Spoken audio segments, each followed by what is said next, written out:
Dear viewer, I regret to inform you that today's episode is so depressing and sad that I encourage you not to watch this video.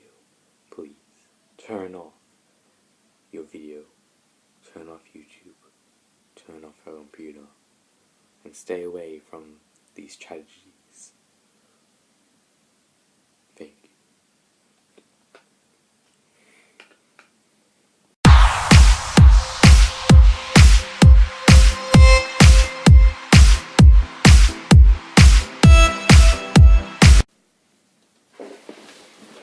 Ravenclaw!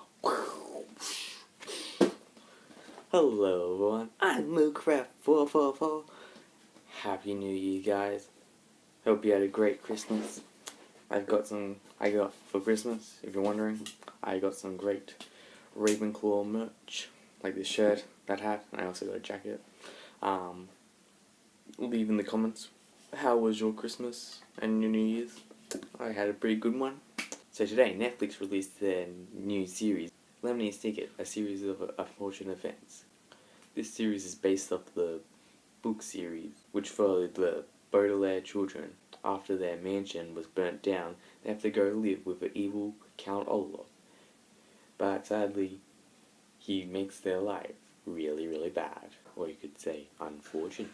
I've never read the book series, but I have watched videos about how they're different from the adaptation movie that came later. This was firstly adapted into a movie, Count Olaf, being played by Jim Carrey. My thoughts on this movie was that it was an okay movie, but sometimes that Jim Carrey played it a bit too goofy. This character was very mean. He played it very goofy and stuff. But it was a kids movie, so I can't really my thoughts on the movie is that it was a good movie to watch. It did have some things that were different from the books, but I didn't really care because I never really read the books. And I did think Jim Carrey played it a bit too goofy at parts. But it's Jim Carrey and it's a kids movie, so I can't really complain. But overall, I just thought the movie was just alright. I'm sure if you were a kid, you'll enjoy it, but if you're an adult, I don't know. So here comes this Netflix series, which is very much more faithful to the book. Now this Netflix series is going to be much more faithful to the books, mainly because there's going to be 13 episodes of this, and there's 12 books.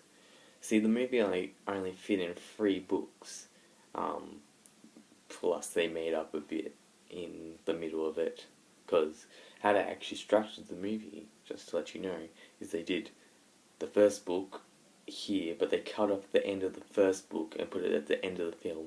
Then they did the second and third, and they cut out the ending of the third. Yeah, they cut out the ending of the third, and they replaced the middle bit between the first and the second with just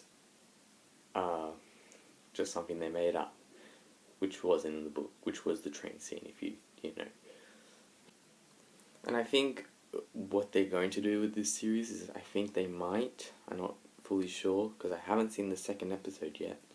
This is going to be a review of the first episode, is that they're going to probably make all the books into one episode, instead of the first and second. The first and second are going to be for the first book, because this was part 1. Because I noticed the title was called part 1, so I think the part 2 would be the second episode, which would be the ending of the first book. Each day I'm going to post a review of each episode. This is going to be episode 1, and on the last episode I will say my whole thoughts on the series. So let's get started into reviewing episode 1. So let's start with the good stuff. One of the best things is the casting decisions.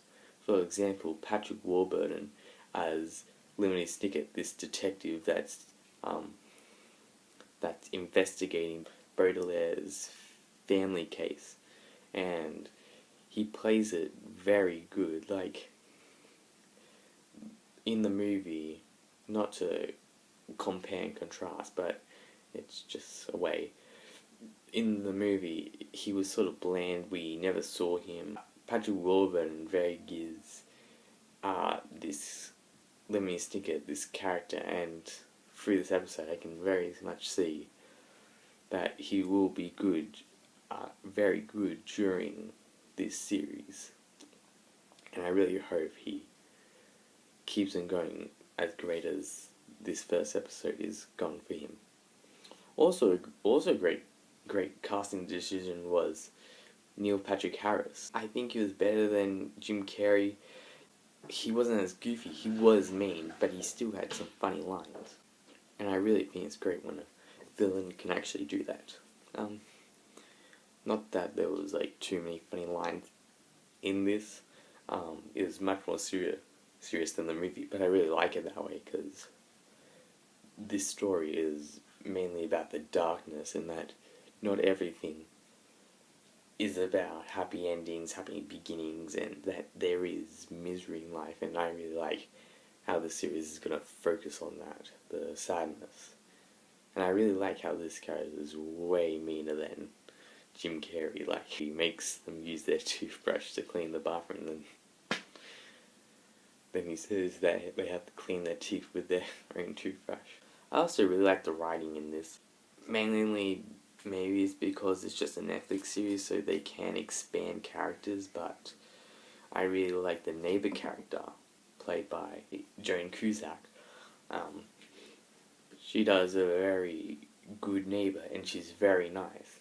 The only problem with that is that whenever I see Joan Cusack, I always see her. I'm like, hey, it's Joan Cusack. She just has that memorable voice, and I don't know. It's like that character that you can only see the actor, you can never see the character. Yeah, and I really hate when that happens, but, and I think she's one of them for me. I'm like, it's Joan Cusack, hey. Yeah, it was very distracting. I was like, when I saw her for the first time.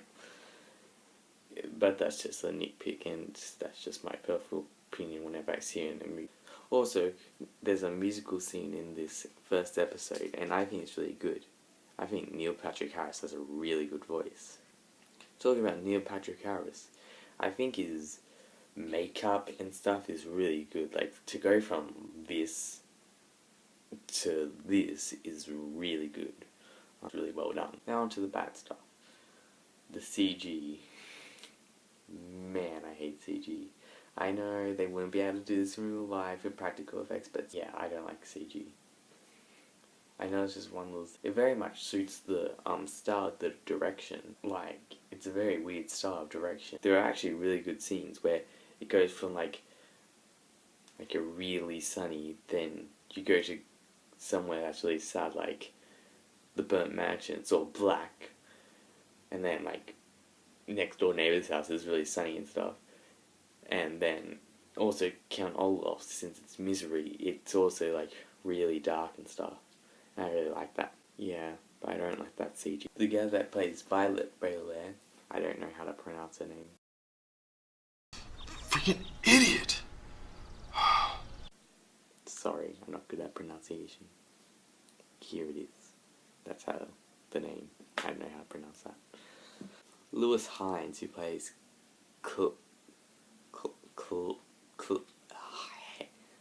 I'm not good at pronunciation. That Baudelaire, and It's spelled jojoba, but it's pronounced oba. yeah, I thought they were very bland. I could see anyone really play them. I don't know. They didn't really bring anything special to the character. But maybe in future episodes they can show what they will bring. Yeah, so my opinion on this episode is that I really enjoyed it. I really can't wait for more episodes, as I really like this more than the movie, and it's very interesting, and I really can't wait to see what they do. And I think they'll do very much bigger and better things. And I really enjoyed this episode. And this is not how all my reviews are going to be structured. I think these will only be like a few, like what I like and what I dislike. Most of these are going to be like what scene I liked and why, and what scene I disliked and why, and some things like if I found like the girl Violet Baudelaire actor, this one, still don't know how to pronounce that. Yeah, if she brings something to really good to the character, I will mention it. But yeah, this is not how the episode. Yeah, but I'll do one of these like every few times. Like if I yeah, what I like so far in the series. Thank you all for watching this video. If you enjoyed this video, give it a like, subscribe, share it with your friends, and remember to tune in tomorrow for the episode 2 review. Oh, wonder who that is. And don't forget, bye for now, but not forever. Let me go get that.